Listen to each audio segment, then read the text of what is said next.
Dear students, welcome to La Excellence IAS. Let us start the discussion on today's newspaper, that is 5th May 2020. The articles for discussion are divided into two categories. One is deep, the other one is TNA. The respective page numbers in Hyderabad and Bangalore edition are given over here. Please go through the same. The first article for discussion, app for one season. This article is related to a mobile application, that is Arogya Setu. Government of India is forcing all the people who are going for jobs, that is either public employees or private employees, to install this application in their mobile phones. And the second thing is, any person who is coming to India, or even Indians who are being brought from the other countries through special aeroplanes, these are also supposed to install this particular application. So this application will be helpful for the authorities to monitor these people who are coming from outside India or who are also going to work. If any person is infected, it will be easy to trace the contacts of that particular person and to quarantine them. So the question here is, to what extent this particular application has legal backing, and second, the concerns related to privacy of the citizens, these are being questioned over here. Let us see the highlights of this article. In this article, a reference is made to a judgment, that is KS Puttaswamy versus Union of India. In this, Supreme Court has specifically stated right to privacy is integral to Article 21 of the Constitution. And in this judgment, Supreme Court also stated that the state can impose necessary restrictions on right to privacy. But these restrictions have to be reasonable and proportionate. It means every restriction which is imposed by the state shall be proportional to the objectives which it wants to derive, and the least possible inconvenience shall be caused to the citizen. And second thing is, every such action of the state shall have a legal backing. Now, in the case of the Arogya Setu app, we do not have any kind of legal backing. It is not legally sanctioned. Now, how the government is going to use this particular app? Wherever this particular individual is moving, clearly government can track and trace him. It means it is using this for contact tracing, geofencing of an individual, and to add it to this, to identify the people who are the rule breakers related to corona. So in this context, the intentions of the government can be good. If intentions are wrongly been applied at a later date, then that is what is the apprehension. See carefully. When we give the authority which is unrestrained, the misuse of the authority is expected to increase. So there are no limitations on what it has to be used, how many days the information collected will be kept by the government of India and the state governments. There is no clarity on that particular thing. And second, if you go to international best practices, let us try to understand the examples given over here. The first, in the European Union, usage of such an application is voluntary, and once that particular need is done, so government shall automatically disable that application. So it means the cutoff date is clearly mentioned in the European Union. Next, in the case of the Israel, Supreme Court declared such applications as unconstitutional, and providing any access to intelligence agencies to those applications is unwarranted. Now let us go to Australia. In the Australia, before introducing any such technical solutions, a privacy impact assessment is done. So in India, without any such steps, government is going forward, which is against to the rights of the citizens. That's what this article is trying to talk about. This is about Arogya Setu app. Now, a prelims question is been given to you. Just try to look into that prelims question and answer. And tomorrow in the next session, we are going to give you answers to these questions. You can post respective answers in the prelims question. The next article for discussion, it is related to MPLADS, its suspension and why it must go. You know, MPLADS refers to Member of Parliament Local Area Development Scheme. In the context of COVID-19, this scheme is suspended for 2 years. Across all the parties, MPs have unanimously opposed such a move of the government. Normally, we don't see unanimity across the MPs cutting the parties, but whenever their self interest is involved, definitely they do that. So, when PV Narasimha Rao was the Prime Minister, for the first time, this MPLADS scheme was introduced with 1 crore rupees per annum. Now it is 5 crore rupees per annum per MP. It is available both for MP Lok Sabha and also MP Rajya Sabha. Now, an MP Lok Sabha, whatever the money which was given to him, he has to spend within his own Lok Sabha constituency. In the case of Rajya Sabha, he shall spend within the state. Nominated members can spend anywhere within India. This is what is the scheme. See the careful point, most important point here. 1. This fund is non-lapsable. It means that whatever the fund which is allocated to various schemes gets lapsed if it is not spent. But whatever the fund which is given to MPs under local area development scheme is a non-lapsable fund. In this context, this article talks about why we shall do away with this particular fund. Already I have discussed this particular slide about the scheme that is MPLADS. So members of parliament, they have to use this particular scheme for local area development. So what MPs do in this scheme, they will identify the projects and they will suggest it to the local district collector. And finally, it is the district collector who has to execute this particular program. So let's take in my village. A particular road has to be built. I will inform my MP. MP will authorize that and he will recommend it to the local district collector. And the collector is the one who has to call or invite the bids and implement that particular project. So it is argued that MPs are playing only a recommendatory role. Then what is wrong with this particular scheme, which we are going to see as part of the highlights? Now let us see the highlights of this article.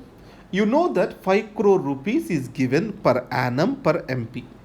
And it is a non-lapsable fund. You know what is non-lapsable fund? It means after the closure of the financial year also this fund will continue. So to understand the working of the scheme, there are two reports before us. One is CAG's report on the working of the scheme. The second one is India Spend report. So both of them talk more or less the same thing. If you go to India Spend report, what it says is out of 542 members, close to 300, 298 did not spend anything, even a rupee, in the 16th Lok Sabha. And 93.55%, close to 94% people, they did not spend the funds which are given to them completely. It means most of the funds lay unused. Even whatever is being spent, the approvals are being delayed. And the second, the quality of execution is poor. The assets created are not qualitative. No proper records and registers are maintained. These are the observations of the CAG, Comptroller and Auditor General. So in this context, the MPLAD scheme ultimately is meant to benefit two people. One is influencers. It means an MP wants to maintain his re-election possibilities high. In this context, who are the influencers in a particular constituency? He wants to do good to them. And the second, he wants to benefit out of it by giving certain contracts to his people. So in this context, contractors and the influencers are opinion makers. These are the people who are getting benefited out of this. And fundamentally, let us see at the principle level. What is the principle our constitution is based on? That is separation of powers. It means legislative member has to be involved with lawmaking and an executive shall be involved with the implementation or execution of the law. So here MP, who is a legislative part, is coming into the implementation and expenditure of the funds. Obviously it is diluting the very principle this constitution is based on, that is called separation of powers. So today if we observe, close to 5,000 crore rupees are lying idle unspent. So that's why the MPLAD scheme has to be scrapped altogether. So whenever this question comes up, you can use these two reports. One is India Spend report, the other one is the report of CAG, Controller and Auditor General, which will be a great value addition for your answer. Now, the prelims question is given here. Please answer that. Tomorrow we will submit the answers to you. The next article, it is about off course. This article is related to Kaveri water dispute and Kaveri Water Management Authority. You know, the river water disputes are the most prominent long drawn legal battles in India. They are also the most politicized in India. In this context, we need to understand that water is a subject in the state list. So, let us observe certain points or recommendations made by the Second Administrative Reforms Commission. What it has stated is river water disputes are drawn in the legal battles eternally, and it is not doing good for anyone. So if you see internationally, water, especially river water, is managed at a basin level. So as rivers are interstate, we need to have river basin management authorities rather than leaving the river management to the respective states. And second, the center has to play a proactive role with regard to resolution of these disputes. You know that the Constitution has given this responsibility under Article 262 to the Indian Parliament. Indian Parliament, what it did, Interstate River Water Disputes Act was enacted. So, according to this, a tribunal can be constituted by the central government for a particular river water sharing mechanism. Now, as an improvement, today the center has constituted a permanent tribunal for the river water disputes. In this context, a Kaveri River Water Tribunal was constituted and it gave its award, and the states have their own grievances on these awards. Normally, as per the arrangement, Supreme Court has no jurisdiction on the interstate river water disputes. But however, on the principles of the justice, natural justice, many of the states, they try to go to the Supreme Court and involves the Supreme Court in this matter. So the second ARC advises the Supreme Court not to get itself involved in the interstate river water disputes. But however, Supreme Court entertains in the interest of the justice whatever the disputes which are being brought into its notice. This is what is the background you need to know about interstate river water disputes in India. Now, in this context, to implement the Kaveri River Water, an authority was created. That is what is called Kaveri Water Management Authority. So about that, this article is related to. Let us see the highlights of this article. You know that Jalashakti Ministry is constituted. Now, Kaveri Water Management Authority is brought under the administrative control of the Jalashakti Ministry. Now, previously also Ministry of Water Resources was there. It is still constituted under that ministry only. But the problem is, it is still non-operational. Now it is expected to be operational. There are concerns raised by the Farmers Association in Tamil Nadu that Kaveri Water Management will go into the hands of the center. Again, this particular administrative authority is created with the directions from the Supreme Court. So Supreme Court has recommended for its creation to implement the award. And the second, over politicization of the interstate river water disputes will not benefit anyone. So we need to be very careful in the interests of the farmers, and these kind of professional bodies or institutions are essential to keep these above the political interests. So professionalization of river management authorities is the most important need of the hour. That's what is the point which we need to carry forward. Next, a grain stockist with a role still relevant. This article is related to Food Corporation of India. So what are the reforms required and what is the role Food Corporation of India has to play during COVID-19 crisis are being discussed over here. See carefully, the Food Corporation of India is also being criticized as food corruption of India. So what are the problems with the Food Corporation of India? It has to procure the grain, and the procurement has to happen at the MSP level, and then store it. After that, it has to distribute it. In this context, the food subsidy burden is highly borne by this particular organization. Now, today it has huge debts to the turn of 2 lakh crores. And now I think it is reduced to 1.2 lakh crores. I am not good with that particular number. Let me verify it later. And next is, as MSP's price changes, the one which has to bear the burden of the change, that is Food Corporation of India. Economic survey of this year says that increase in 1 unit of real MSP leads to 0.48 unit in real economic cost for Food Corporation of India. Coming to storage, previously food buffers are the strategic reserves are absent. Now strategic reserves are being created. Up to 5 million tons of grain is a strategic reserve. The buffer norms, which are being called as before, these are changed to food grain stocking norms. So under these food grain stocking norms, we need to maintain strategic reserves. When there is a bumper crop, to make the crop remunerative to the farmers, the Food Corporation of India procures that. It is expected that we have around 77 million tons of the grain with Food Corporation of India. Again, next procurement season the FCI is entering, and it do not have sufficient space to store them. So the storage is a big problem. Normally, a covered storage means it will store them in the godowns, and the remaining grain it will be storing that in cover and plinth method. It means they will keep a tarpaulin sheet and they cover them in the open dry air. So in this context, exposing them to sun and heat spoils the grain.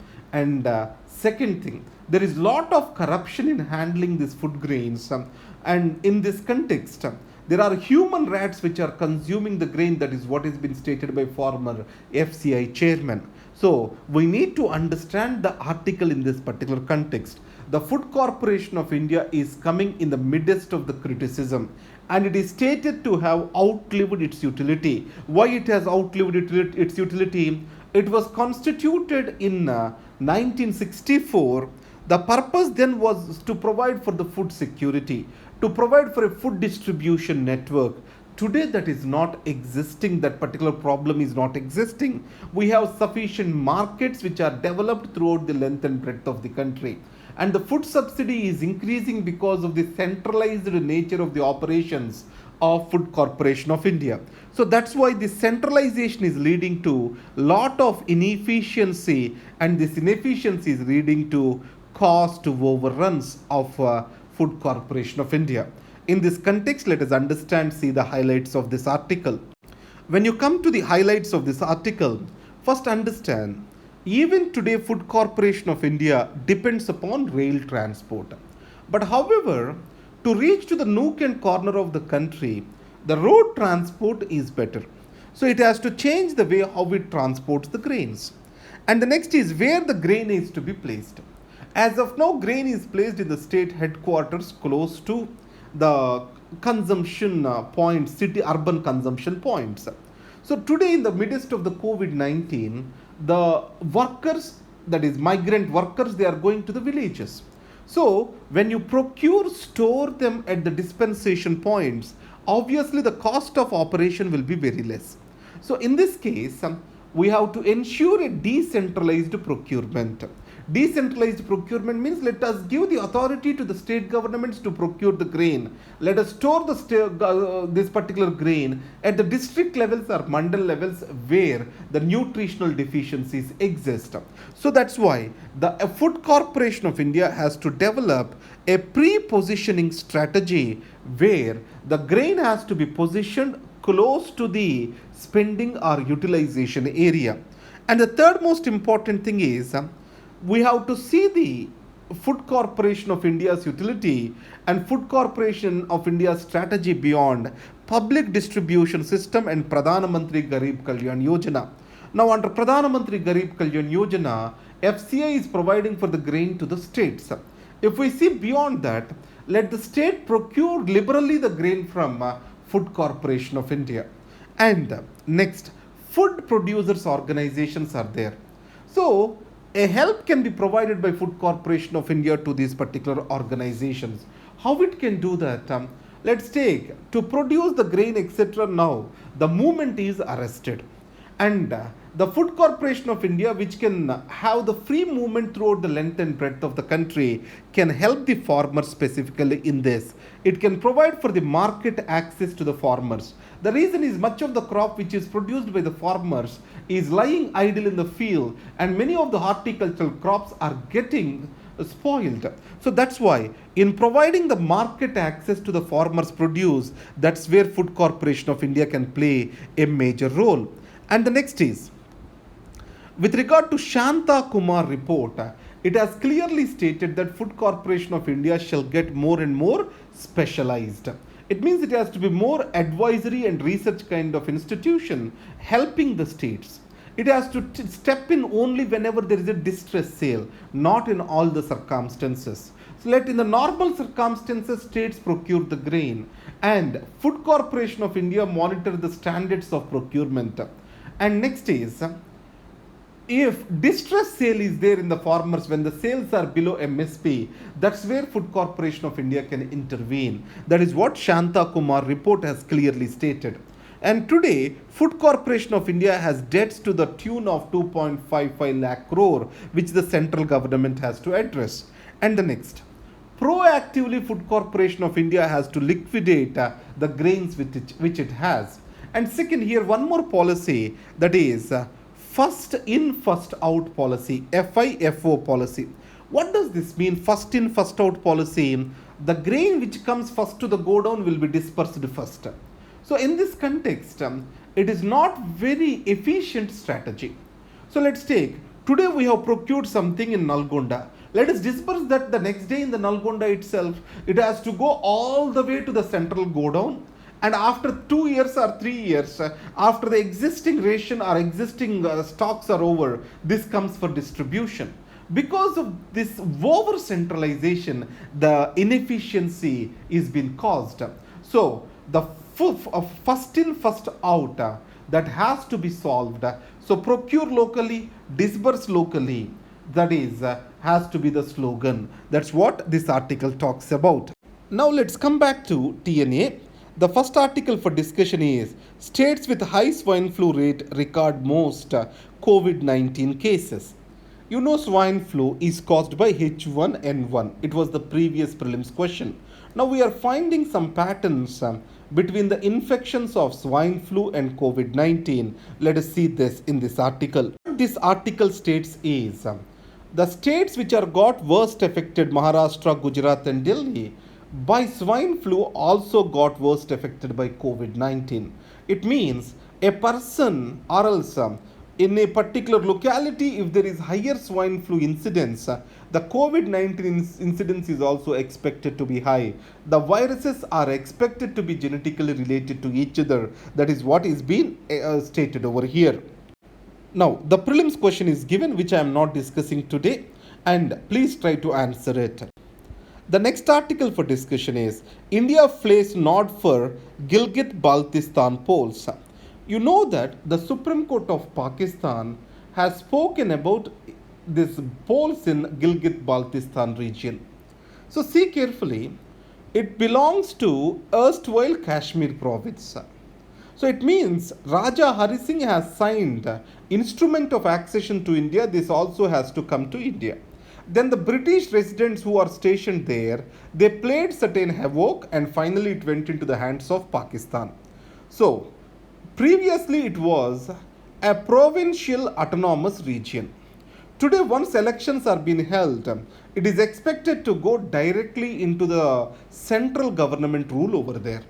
So the India has specific objections to it. It means more and more the rule in this particular province is getting centralized. Obviously, India's claims will be disturbed. So the changing the exact position, a materialistic position of this region is a concern for India.